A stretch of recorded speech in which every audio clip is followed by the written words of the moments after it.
ಓಂ ನಮಃ ಶಿವಾಯ. ಪ್ರತಿನಿತ್ಯ ನಾವು ಸುಲಭವಾಗಿ ಪ್ರಾಣಾಯಾಮಗಳನ್ನು ಹೇಗೆ ಅಭ್ಯಾಸ ಮಾಡ್ಬೋದು ಮತ್ತು ದೈನಂದಿನ ಜೀವನದಲ್ಲಿ ಈ ಪ್ರಾಣಾಯಾಮಗಳು ನಮಗೆ ಹೇಗೆ ಉಪಯೋಗ ಆಗುತ್ತೆ ಅಂತಕ್ಕಂಥದ್ದನ್ನು ತಿಳ್ಕೊಳ್ಳೋಣ. ಪ್ರಾಣಾಯಾಮಗಳನ್ನು ನಾವು ಕಳೆದ ಒಂದು ಸಂಚಿಕೆಯಲ್ಲೂ ಕೂಡ ಇದರ ಬಗ್ಗೆ ಹೆಚ್ಚು ಮಾಹಿತಿಯನ್ನು ನೀಡಿದ್ವಿ. ನಾವು ಪ್ರಾರಂಭದಲ್ಲಿ ವಿಭಾಗೀಯ ಪ್ರಾಣಾಯಾಮವನ್ನು ಅಭ್ಯಾಸ ಮಾಡ್ತೀವಿ.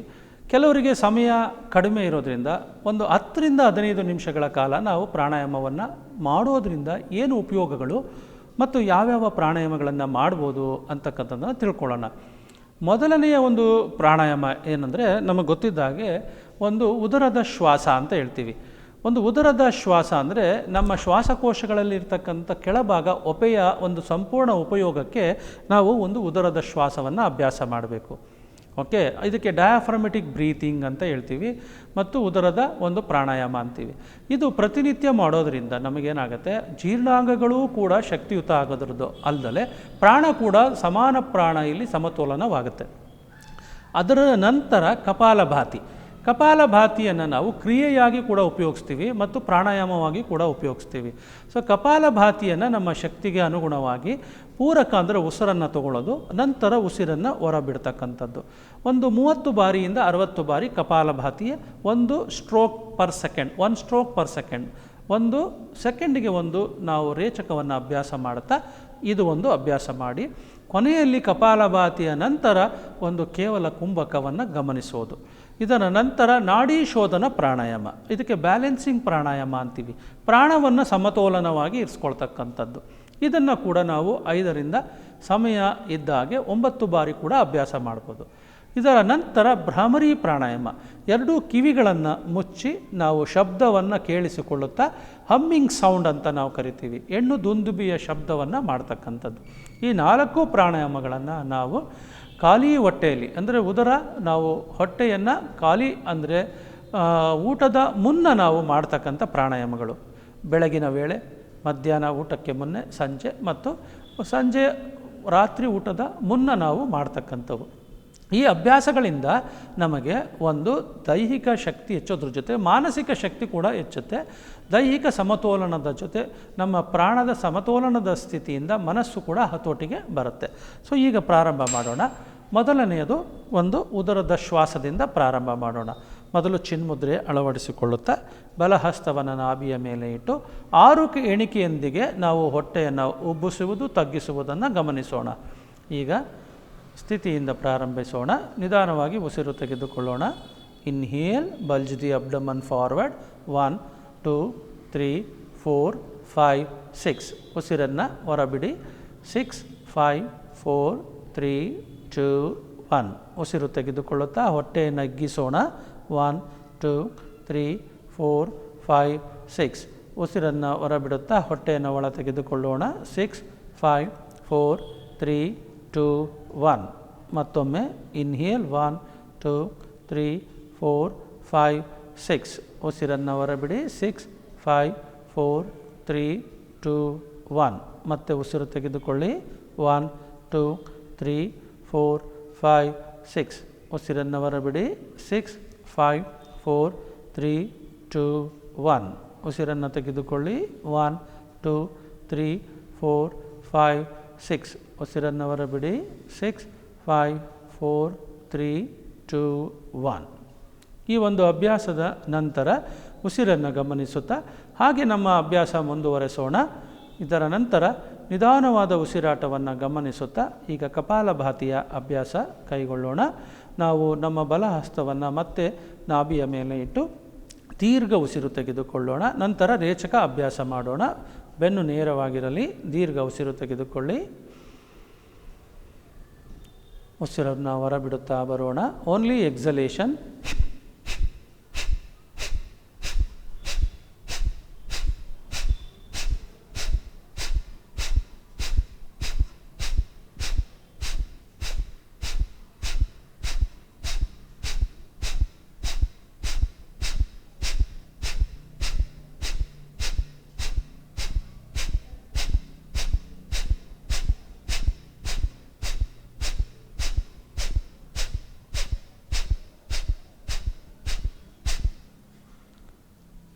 ರೇಚಕದ ನಂತರ ಎಲ್ಲ ಬದಲಾವಣೆಗಳನ್ನು ಗಮನಿಸೋಣ.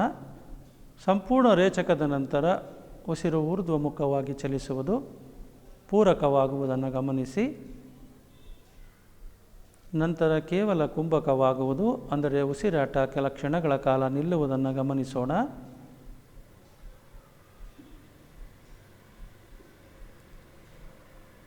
ನಂತರ ನಿಧಾನವಾಗಿ ಸಹಜವಾದ ಉಸಿರಾಟ ಗಮನಿಸೋಣ. ರೇಚಕವನ್ನು ಗಮನಿಸುತ್ತಾ ನಮ್ಮ ಉಸಿರಾಟದ ಗತಿ ನಿಧಾನವಾಗಿರುವುದನ್ನು ಗಮನಿಸಿ.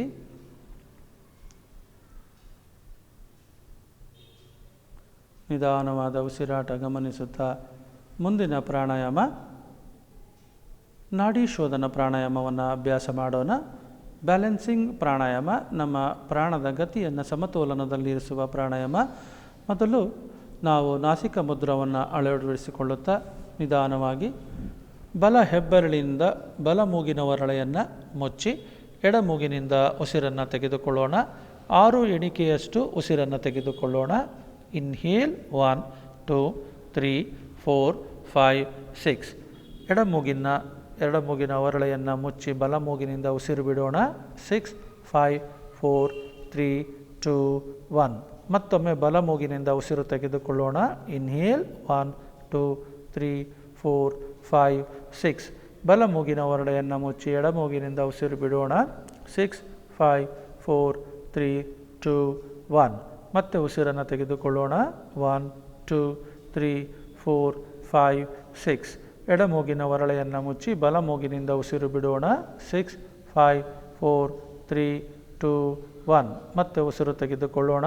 1 2 3 4 5 6. ಬಲ ಮೂಗಿನ ಹೊರಳೆಯನ್ನು ಮುಚ್ಚಿ ಎಡ ಮೂಗಿನಿಂದ ಉಸಿರು ಬಿಡೋಣ. 6 5 4 3 2 1. ಮತ್ತೆ ಉಸಿರು ತೆಗೆದುಕೊಳ್ಳಿ. 1 2 3 4 5 6. ಎಡ ಮೂಗಿನ ಹೊರಳೆಯನ್ನು ಮುಚ್ಚಿ ಬಲ ಮೂಗಿನಿಂದ ಉಸಿರು ಬಿಡೋಣ. 6 5 4 3 2 1. ಮತ್ತೆ ಉಸಿರು ತೆಗೆದುಕೊಳ್ಳಿ. 1 2 3 4 5 6. ಬಲ ಮೂಗಿನ ಹೊರಳೆಯನ್ನು ಮುಚ್ಚಿ ಎಡ ಮೂಗಿನ ಹೊರಳೆಯಿಂದ ಉಸಿರು ಬಿಡೋಣ. 6 5 4 3 2 1. ಮತ್ತೆ ಉಸಿರು ತೆಗೆದುಕೊಳ್ಳಿ. 1 2 3 4 5 6. ಎಡ ಮೂಗಿನ ಹೊರಳೆಯನ್ನು ಮುಚ್ಚಿ ಬಲ ಮೂಗಿನಿಂದ ಉಸಿರು ಬಿಡೋಣ. 6 5 4 3 2 1. ಮತ್ತೆ ಉಸಿರು ತೆಗೆದುಕೊಳ್ಳೋಣ. 1 2 3 4 5 6. ಬಲ ಮೂಗಿನ ಹೊರಳೆಯನ್ನು ಮುಚ್ಚಿ ಎಡ ಮೂಗಿನಿಂದ ಉಸಿರು ಬಿಡೋಣ. 6 5 4 3 2 1. ಅಭ್ಯಾಸ ನಿಲ್ಲಿಸೋಣ. ಉಸಿರಾಟದ ಗತಿಯನ್ನು ಗಮನಿಸೋಣ.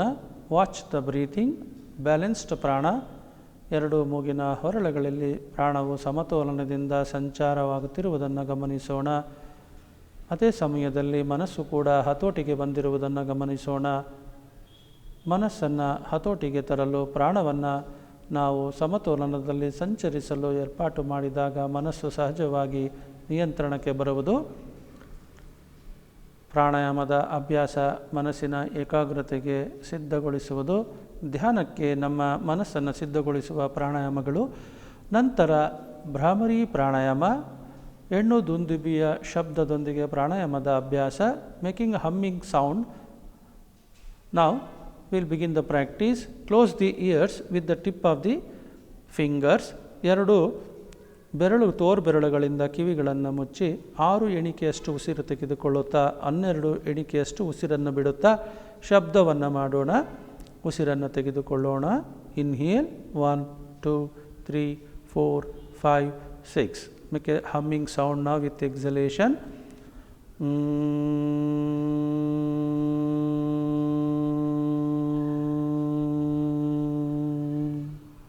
Inhale, ಉಸಿರು ತೆಗೆದುಕೊಳ್ಳಿ. 1 2 3 4 5 6.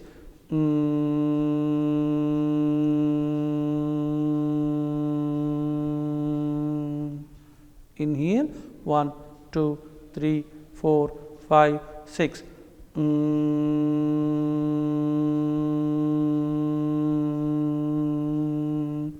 Inhale 1 2 3 4 5 6.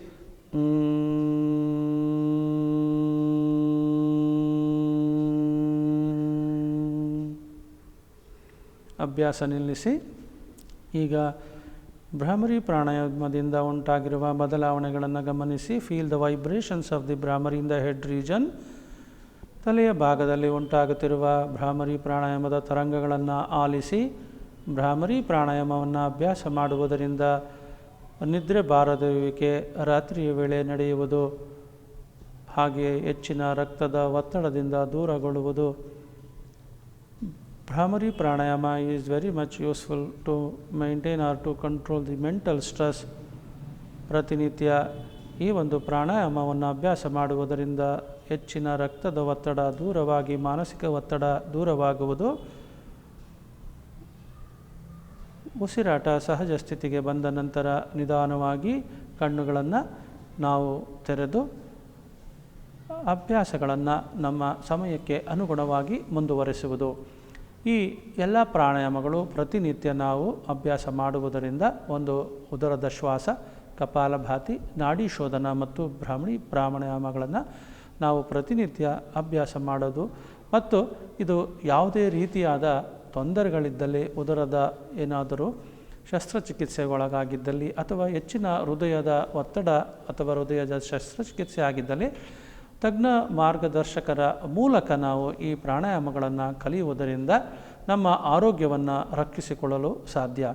ಇವೆಲ್ಲವೂ ಸಹಜವಾಗಿ ಸಾಮಾನ್ಯ ಜನರು ಪ್ರತಿನಿತ್ಯ ನಾವು ಮಾಡ್ತಕ್ಕಂಥ ಪ್ರಾಣಾಯಾಮಗಳು. ಈ ಪ್ರಾಣಾಯಾಮಗಳಲ್ಲಿ ಅನೇಕ ರೀತಿಯಾದ ಅಭ್ಯಾಸಗಳು, ವಿವಿಧ ರೀತಿಯ ಅಭ್ಯಾಸಗಳು ಇರಬಹುದು.